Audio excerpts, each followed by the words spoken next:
안녕하세요. 예, 방금 소개받은 인하대학교 디자인융합학과의 강현주라고 합니다. 여러분들 오늘 만나 뵙게 되어서 정말 반갑습니다. 네. 그래서 저는 오늘 이제 한국에서 바우하우스는 무엇인가? 그래서 이제 정슈아 교수님을 모시고 그 대화 형식으로 오늘 강연을 진행하려고 하는데요. 바우하우스가 개교한 그 시점을 맞춰가지고 이제 앙그라픽스에서 그 앤솔로지 형식의 이제 바우하우스 책을 내게 됐거든요. 그래서 제 글은 그러니까 정슈아를 통해 살펴본 한국 대학에서의 이제 바우하우스 수용인데요. 그래서 처음에는 이제 정슈아 선생님이 쓰신 바우하우스 저술에 관한 이야기를 이제 시작을 했습니다. 그래서 정슈아 선생님은 이제 1942년생이고 대학 학번은 61학번이시거든요. 네. 그런데 1966년 5월에 그러니까 이제 그 서울미대에서 이제 학생들이 중심이 돼서 이제 미대학부 창간호가 나오게 됐는데 이제 거기에 정슈아 선생님의 이제 바우하우스의 예술교육이라는 글이 있어요. 그래서 이게 이제 정슈아 선생님이 쓰신 본인의 이제 첫 번째 디자인 전문 저술이자 어떻게 보면 제가 그동안 봤던 걸로는 그러니까 바우하우스에 대해서 본격적으로 국내 필자가 쓴 아주 초기 이제 글이기도 한 거죠. 근데 그게 바우하우스라는 연결고리로 딱 묶이니까 한국의 60년대부터 그러니까 90년대까지 한 40-50년간의 이야기를 바우하우스를 통해서 바우하우스 얘기도 하고 그 다음에 정슈아 선생님의 그 원고들을 통해서 한국의 디자인 인식, 디자인 교육에 대한 얘기들도 할 수 있게 됐었거든요. 그 다음에 이제 정슈아 선생님께서는 국민대학교에 이제 재직을 하고 계시면서 국민대학교는 디자인과가 그 미술대학에 있지 않고 조형대학에 있거든요. 그래서 이 조형이라는 말을 사용하고는 있지만 어쨌든 국내 대학에서는 어떤 디자인 개념을 가지고 그 운영을 한 최초의 단과대학이다. 그리고 디자인의 그런 교육의 이념의 바탕을 두고 그러니까 그런 교육을 하려고 했다. 이런 것들을 이제 그 조형전을 이제 개최를 하면서 이제 국민대학에서 그 생각하는 디자인 교육을 그러니까 학교 안에서뿐만이 아니라 전국으로 여기 이제 보시면은 서울에서 이제 미도표 백화점에서 전시를 시작을 하셔가지고 그게 굉장히 반응이 좋아서 광주, 부산, 대구, 전주로 이제 순회전을 하게 됐었는데 이제 초기에 이 연이어서 했던 3번의 그 주제가 한국인의 손, 한국인의 눈, 한국의 조형미 이런 그 주제를 갖고 이제 전시를 했습니다. 이런 조형전을 통해서 그 학교의 디자인 교육을 굉장히 널리 알리는 그런 기회도 됐고 또 차별화된 그런 교육이라는 게 어떤 건가를 하는 걸 보여주는 그런 계기가 되기도 했습니다. 근데 이제 제가 이 국민대학교의 조형전을 보면서 좀 흥미롭게 생각했던 거는 그러니까 바우하우스도 개교한 지 그 4년 만에 1923년에 그 바이마르 시절에 굉장히 큰 그 전시를 하게 되거든요.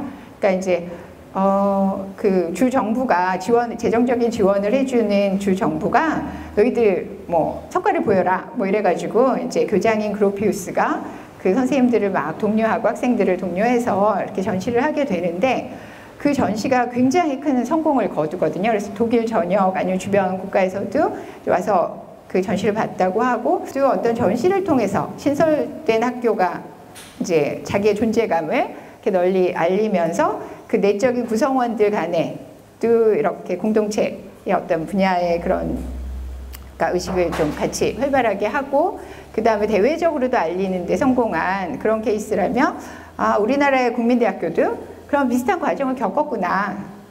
이런 것들이 좀 흥미로웠습니다. 네. 그래서 이제 그 다음에 이제 정슈아가 주목한 바우하우스의 특징과 영향 이렇게 했는데요. 이제 정슈아 선생님이 바우하우스에 여러 인물들이 있지만, 그러니까 그로피우스와 그 다음에 모울리나기 두 사람에게 굉장히 이렇게 좀 주목하고 있다. 그런 것들을 이제 제가 이렇게 그 생각이 들었어요. 그러니까 선생님께 이제 직접 말씀도 듣고, 근데 그 그로피우스와 그 다음에 모울리나기를 주목하는 지점이 좀 달랐는데, 그러니까 그로피우스는 그러니까 디자인 교육의 어떤 철학, 각자, 그 다음에 어떻게 디자인 교육을 해나갈 건가, 또 사회와 산업과 이런 관계를 어떻게 맺을 건가, 뭐 이런 부분들에서 이제 그 사회 변혁과 그 다음에 디자인의 역할, 이런 부분들에 대한 그로비우스의 생각을 정시아 선생님께서 굉장히 많이 이제 공감을 하셨던 것 같아요. 모올리나기하고의 관계에서는 모올리나기가 이제 시도했던 다양한 매치 실험들, 그 다음에 그 당시 이제 시대적인 상황에서 필요로 하는 여러 가지 실험적인 정신들이나 구체적인 디자인 작업들, 이런 것들을 이제 좀 집중해서 이제 관심을 가지셨던 것 같고, 선생님께서는 이제 그 디자이너들, 시각 디자이너들한테도 그러니까 카메라를 이용하고 또 애니메이션이라든가 이런 동영상의 감각 같은 것, 또 사운드에 대한 거, 이런 것들을 총체적으로 그러니까 교육하는 게 이제 필요하다라고 이제 많이 본인도 생각하셨던 것 같고, 그런 면에서 보면 이제 모올리나기의 실험들, 이런 것들을 굉장히 주목을 이제 하셨던 것 같아요.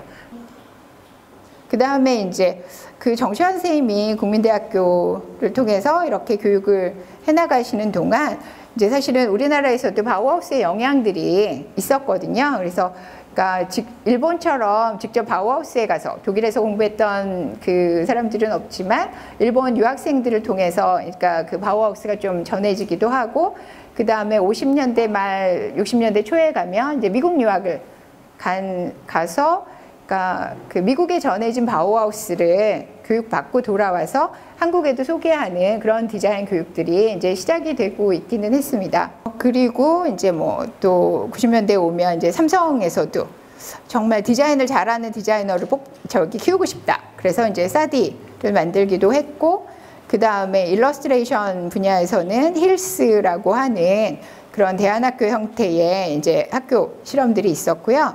가장 최근 사례로는 이제 안상수 선생님이 파주에 만드신 이제 파티, 그러니까 타이포그래피 교육을 기반으로 해서 이제 출판단지에서 이제 하는 그런 실험들. 그래서 우리나라의 디자인 교육은 뭐 46년 이후, 해방 이후에 그 종합대학 형태 내에서 이렇게 체제를 잡아가고 있고, 그게 지배적이긴 하지만 그래도 끊임없이 대안적인 형태들의 그 시도들이 좀 있어 왔고, 이 활동들이 다 뭘 하신 건가라고 생각했을 때 저는 이 PPT 4장에 다 들어있다라고 생각이 들었어요. 뭐냐면 여기 보시면 여기 한국 디자인이 있거든요. 이렇게 1960년대, 70년대, 80년대 이렇게 하면서 한국 디자인이 있는 거죠. 그래서 정시환 선생님이 그렇게 막 어려운 원서들 막 읽어가면서 하셨던 건, 그러니까 디자인이라는 게 아까 그 미대학부 초기에는 디자인이라는 그러니까 개념이 없었다 그랬잖아요. 뭐 응용미술 아니면 상업미술, 공예미술 이런 개념이었던 시절에 디자인이라는 걸 그러니까 한국에서도 그러니까 디자인 교육에서도 자리매김을 하지만 일종의 세계사적인 맥락, 디자인의 흐름 속에서 한국 디자인을 어떻게 설명할 건가, 그 다음에 어떻게 관계들을 맺을 건가 하는 것들을 선생님이 평생에 걸쳐서 나름대로 정리를 해오셨다. 네, 그런 이제 생각이 들고, 멈추고 디자인을 생각하다 라는 책에 뭐 디자인의 역설, 디자인 그 자체에 대해 생각하지 않는 디자인이라고 하는 그 챕터에서 이렇게 뽑아온 인용문인데, 그러니까 정시환 선생님은 이 글을 어떻게 읽으시는지, 뭐 저한테는 이게 어떤 의미인지, 또 여러분들한테는 어떤 의미인지, 뭐 이런 것들을 같이 한번 뭐 생각해 보면 좋겠다라고 해서 이렇게 뽑아왔어요. 제가 짧게 읽고 제 얘기는 마무리하도록 하겠습니다. 디자인은 이제 역사가 분명히 성립되고 직업상의 실무가 확실히 파악되었으며 전 세계 교육기관의 목록이 작성된 데다 작업 방법 및 도구의 수준도 높아지고 영향력을 발휘하는 주요 인물들이 만인에게 알려진 분야다. 네. 뭐 저는 그렇게 생각하고요. 네, 저도. 네, 디자인은 이미 100여 년 전에 탄생했는데도 여전히 제대로 된 이론조차 없이 고화 신세를 면치 못하는 처지다. 그 다음에 이제 세 번째는 디자인과 실제로 밀접하게 연결된 영역들. 예를 들면 미술이나 공학과 디자인 사이를 나눠주는 확실하고 절대적인 구분이 없다는 것이다. 이 분야들 사이에 존재하는 상호 침투성으로 인해 어느 시점에 한 분야가 멈추고 다른 분야가 시작되는지 알 수가 없기 때문이다. 그래서 제 얘기는 이것으로 그러니까 이렇게 지금부터는 이제 정시환 선생님을 모시고 말씀을 듣는 시간을 갖도록 할게요. 네, 선생님, 네. 제가, 네, 생각보다. 네.